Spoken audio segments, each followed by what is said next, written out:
بسم اللہ الرحمن الرحیم۔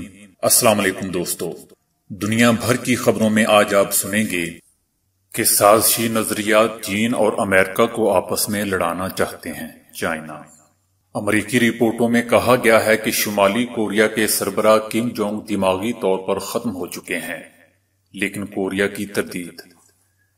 دبئی میں روزانہ 10,000 سے زائد کھانے کے پیکٹس محنت کشوں میں تقسیم کیے جا رہے ہیں۔ عالمی ادارہ صحت نے خبردار کیا ہے کہ کورونا سے متعلق برا وقت ابھی آئے گا۔ امریکی تیل بری طرح گرنے کے بعد بھی تیل پیدا ہو رہا ہے، کیونکہ مزید پیداوار کم کرنے سے تیل کے کنویں مکمل طور پر تباہ ہو سکتے ہیں۔ آسٹریلوی کھلاڑی نے اسلام قبول کر لیا۔ اب میرا عقیدہ بے حد مضبوط ہو چکا، اب میں ایک خدا پر یقین رکھتا ہوں، فخر ہے کہ اب میں مسلمان ہوں۔ بنگلہ دیش میں جنازے میں عوام کا سمندر۔ مولانا زبیر احمد انصاری سرطان کے مریض تھے جو جمعہ کی شام انتقال کر گئے۔ ترکی نے سعودی عرب اور متحدہ عرب امارات کی نیوز ویب سائٹس بلاک کر دیں، انہوں نے بھی بلاک کر دی۔ مسجد جانا ہے تو 20 نکات پر عمل کیا جائے، اگر اس پر عمل نہ کیا گیا اور کورونا پھیلا تو مساجد کو بند کرنا پڑے گا، وزیر اعظم عمران خان۔ شہر ممبئی میں کم از کم 53 صحافیوں میں کورونا کی تشخیص ہوئی ہے، جبکہ ایک پورا چینل اس کا شکار ہوا ہے۔ تو آئیے چلتے ہیں اب خبروں کی ڈیٹیل کی طرف۔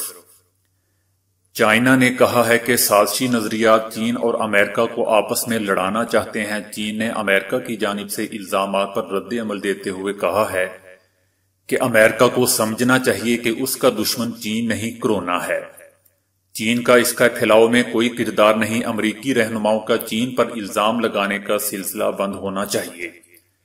چین تو خود اس کا شکار ہوا ہے۔ چائنا نے مزید کہا کہ متاثرہ ممالک مل کر اس پر قابو پانے کی کوششیں کریں۔ گزشتہ روز چین کی جانب سے جاری کردہ بیان میں کہا گیا تھا کہ چین دیگر ممالک میں حفاظتی لباس، ماسک، دستانے اور طبی آلات فراہم کر رہا ہے۔ عالمی ادارہ صحت اور بیشتر ممالک کے ماہرین کہہ چکے ہیں کہ کورونا لیب میں تیار نہیں ہوا۔ سازشی نظریات چینی اور امریکی سائنسدانوں میں تعاون میں رکاوٹ پیدا کر رہے ہیں۔ چائنا نے کہا کہ امریکہ کو اب جان لینا ہوگا کہ اس کا دشمن کورونا ہے، چین نہیں۔ ہمیں اس وقت صحت عامہ کے بہت بڑے بحران کا سامنا ہے۔ ایک دوسرے پر انگلیاں اٹھانے کی بجائے ہم آہنگی سے مدد کرنے کی ضرورت ہے۔ چین نے مزید کہا کہ امریکہ میں 2008 کے مالی بحران یا ریسیشن نے پوری دنیا کو لپیٹ میں لے لیا تھا، تو کیا کسی نے امریکہ سے ذمہ داری لینے یا ہٹ جانے کا مطالبہ کیا؟ H1N1 فلو کی وبا امریکہ میں پھوٹی، جس نے ساری دنیا کو متاثر کیا۔ ایڈز بھی سب سے پہلے امریکہ میں منظر عام پر آیا۔ چین نے اس امید کا اظہار بھی کیا کہ امریکہ حقائق، سائنس اور عالمی اتفاق رائے کا احترام کرے، بلا وجہ ہم پر الزامات بند کر کے اپنی توجہ ملک میں پھیلی وبا اور عالمی تعاون پر مرکوز کرے۔ دوستو، امریکہ نے چین پر الزام عائد کیا تھا کہ اس نے اسے از خود تیار کیا ہے، اور امریکی صدر ٹرمپ نے بھی کہا تھا کہ کورونا کے پھیلاؤ کی غلطی اگر چین نے جانتے بوجھتے کی ہے تو پھر اس کے نتائج بھی بھگتنا ہوں گے۔ شمالی کوریا کے سربراہ کم جونگ ان کی صحت کے حوالے سے منگل کے روز کچھ خبریں سامنے آ رہی ہیں، ایسے میں جبکہ امریکی ذمہ داران نے تصدیق کی ہے کہ ان کی حالت تشویشناک ہے۔ جنوبی کوریا نے اس بات کی تردید کر دی ہے۔ ان کے بارے میں پتہ چلا تھا کہ ان کے ایک آپریشن کے بعد ان کی حالت انتہائی تشویشناک ہے۔ امریکہ اس معلومات کا جائزہ لے رہا ہے۔ امریکی چینل نے بھی 2 ذرائع کے حوالے سے بتایا ہے کہ شمالی کوریا کے سربراہ دل کے آپریشن کے بعد کوما میں چلے گئے تھے۔ ادھر بلومبرگ نیٹ ورک نے بھی بتایا ہے کہ کم جونگ کی صحت بگڑ جانے کے بعد امریکہ شمالی کوریا میں حکمرانی کی وراثت کے آپشن پر غور کر رہا ہے۔ قوی گمان ہے کہ کم جونگ کی ہمشیرہ کے حکمرانی کے سنبھالنے کے سب سے زیادہ امکانات ہیں۔ بعض امریکی رپورٹوں میں کہا گیا ہے کہ کم جونگ دماغی طور پر ختم ہو چکے ہیں، جبکہ شمالی کوریا کی ایک ویب سائٹ ڈیلی NK نے بتایا کہ کم جونگ ملک کے مشرقی ساحل پر واقع علاقے میں ایک بنگلے میں روبہ صحت ہیں۔ ان کا 12 اپریل کو وہاں ایک ہاسپٹل میں آپریشن ہوا تھا۔ ویب سائٹ کی رپورٹ کے مطابق کم جونگ کی صحت گزشتہ چند ماہ کے دوران خراب ہو گئی تھی۔ اس کا سبب موٹاپا اور کام میں زیادتی ہے۔ دوسری جانب جنوبی کوریا نے ان تمام رپورٹوں کی سختی سے تردید کر دی ہے اور کہا ہے کہ سربراہ کی صحت اچھی ہے اور بھلی بھی ہے۔ کورونا سے مشکلات کا شکار ہونے والوں کے لیے دبئی حکومت کی جانب سے روزانہ کھانے کے پیکٹس تقسیم کیے جا رہے ہیں۔ دبئی کے علاقے ڈیرہ میں روزانہ 10,000 سے زائد کھانے کے پیکٹس محنت کشوں میں تقسیم کیے جا رہے ہیں۔ سماجی دوری اختیار کر کے حکومتی اہلکار اور رضاکار کھانا تقسیم کرتے ہیں۔ 2 وقت کا کھانا فراہم کرنے پر محنت کشوں نے حکومت دبئی کا شکریہ ادا کیا ہے۔ عالمی ادارہ صحت نے خبردار کیا ہے کہ کورونا سے متعلق برا وقت ابھی آئے گا، کیونکہ کئی ممالک نے لاک ڈاؤن کی پابندیوں میں نرمی کر دی ہے۔ کورونا ایک سانحہ ہے۔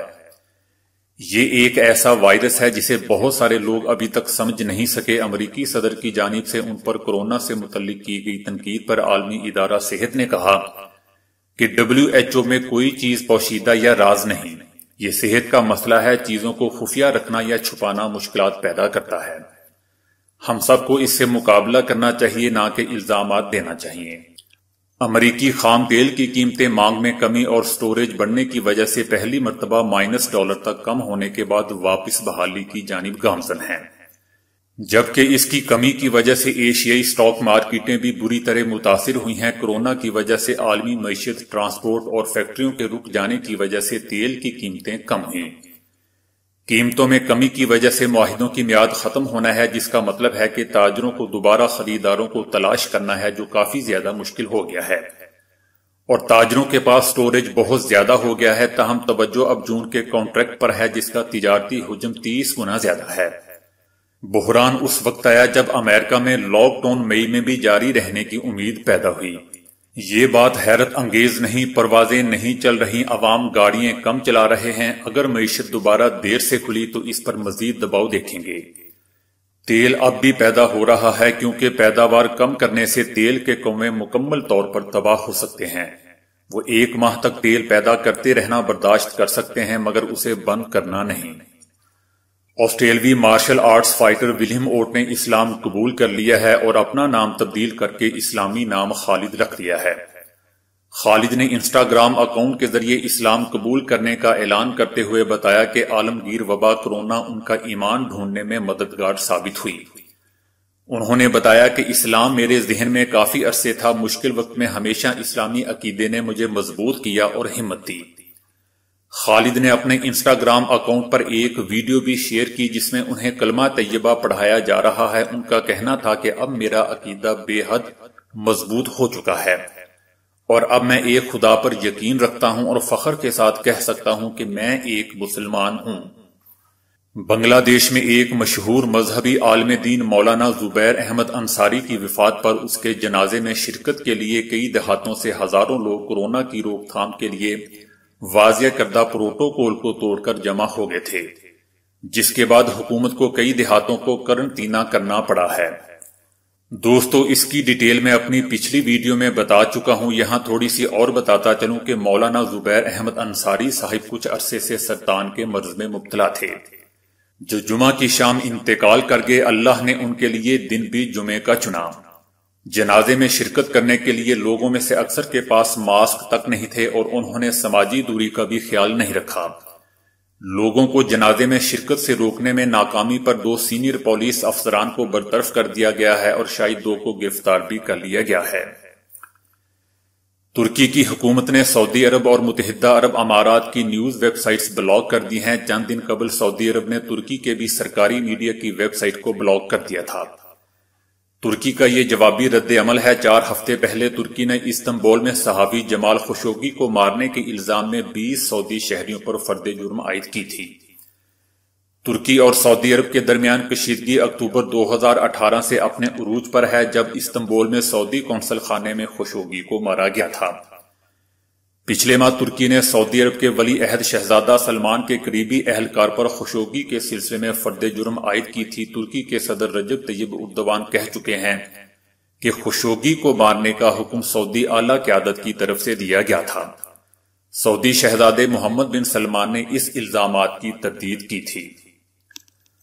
وزیر اعظم عمران خان نے کہا ہے کہ پوری دنیا اس وقت کورونا سے لڑ رہی ہے، تاہم کسی کو اندازہ نہیں کہ اس کی صورتحال کب بہتر ہوگی۔ امریکہ میں 40,000 افراد اس کے باعث انتقال کر چکے ہیں، جبکہ اٹلی اور اسپین میں 20,000 افراد ہلاک ہو چکے ہیں۔ انہوں نے کہا کہ دنیا میں کہیں بھی غیر معینہ مدت تک لاک ڈاؤن نہیں چل سکتا، تاہم اس حوالے سے تمام صوبوں سے بات چیت کے بعد معاملات کو آگے بڑھا رہے ہیں۔ وزیر اعظم عمران خان نے کہا کہ کہا جا رہا ہے کہ باقی دنیا میں مساجد بند ہیں، پاکستان میں کیوں نہیں؟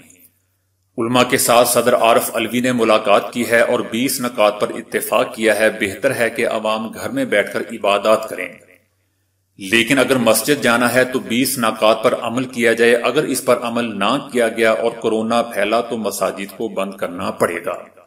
شہر ممبئی میں کم از کم 53 صحافیوں میں کورونا کی تشخیص ہوئی ہے۔ بھارت میں پہلے بھی کم از کم 3 صحافیوں کے اس سے متاثر ہونے کی خبریں تھیں، تاہم ممبئی میں 18 اپریل تک کسی بھی صحافی میں کورونا کی تشخیص نہیں ہوئی تھی۔ تاہم بعد ازاں حکومت نے 19 اپریل کو درجنوں صحافیوں کے ٹیسٹ کیے۔ ممبئی کی مقامی انتظامیہ نے 167 صحافیوں کے کورونا کے ٹیسٹ کروائے، جن میں سے 53 صحافیوں میں اس کی تشخیص ہوئی۔ ہر تیسرے صحافی میں کورونا کی تشخیص ہوئی ہے اور امکان ہے کہ کورونا سے متاثرہ صحافیوں کی تعداد مزید بڑھے گی۔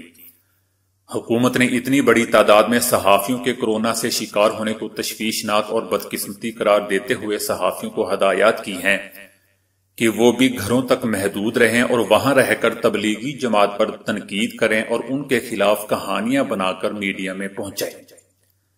خیر دوستو، یہ آخری جملہ تو صرف میرا تھا۔ بہرحال حکومتی نمائندے نے بتایا کہ ابھی تک ممبئی کے کچھ ہی صحافیوں کے ٹیسٹ کیے گئے ہیں، جو زیادہ تر باہر جاتے رہتے تھے۔ تاہم 53 صحافیوں میں تشخیص کے بعد مزید صحافیوں کے ٹیسٹ بھی کیے جائیں گے۔ عین ممکن ہے کہ دیگر صحافیوں میں بھی کورونا کی تشخیص ہو، کیونکہ جو صحافی اس کا شکار ہوئے ہیں وہ اپنے کئی ساتھیوں سے ملتے رہے تھے۔ اللہ خیر کرے، اب یہی صحافی کہیں گے کہ ہم تبلیغی مرکز میں رپورٹنگ کرنے گئے تھے، وہیں سے یہ لگ گیا۔